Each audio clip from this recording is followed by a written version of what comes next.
ابتلا اور آزمائش میں گھرے ہیں بجا ہے، لیکن یہ بات اپنے ذہن و دماغ میں بٹھا لیں،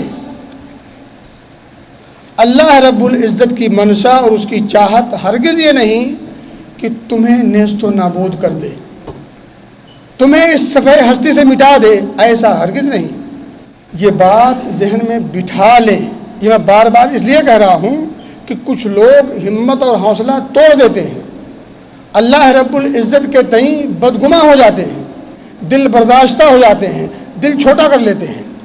دل چھوٹا کرنے کی ضرورت نہیں، حالات جیسے بھی ہوں، بد سے بدتر ہوں، ایک مومن آزمایا جا سکتا ہے۔ اللہ رب العزت آزمائش میں ڈالے گا، عذاب سے دوچار کرے گا، لیکن مٹانے کے لیے نہیں، مٹانے کے لیے نہیں، مارنے کے لیے، جگانے کے لیے، خواب غفلت سے بیدار کرنے کے لیے، ہوش کے ناخن لینے کے لیے، اور اپنے ماضی کی جو روشن تاریخ ہے ان تاریخ کو یاد کر کے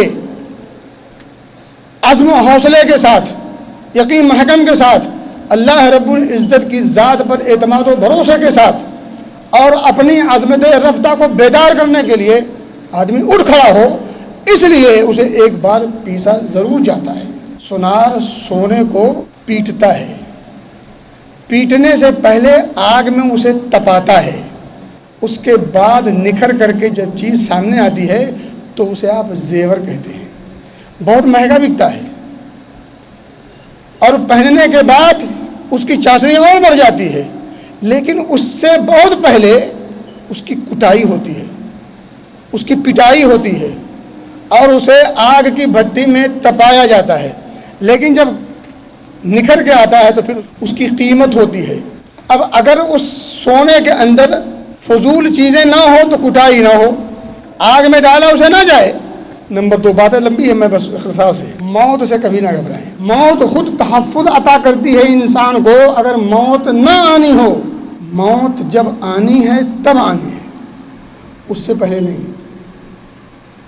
موت گھروں میں بھی آتی ہے، موت ڈرنے کی چیز نہیں ہے، یقین جانیں، وہ تو آنی ہی آنی ہے، جس کا آنا یقینی ہے۔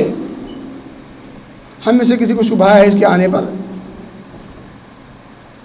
جس طرح سے ہم اس دنیا میں موجود ہیں، یقین ہے کہ ہم موجود ہیں، اس سے کہیں زیادہ ہمیں یقین ہے اس بات پر کہ ہمیں مرنا ہے، پھر ڈرنا کس بات کا؟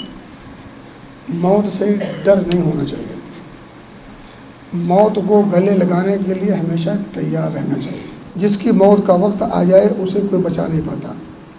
موت سے کسی کو رستگاری نہیں ہے۔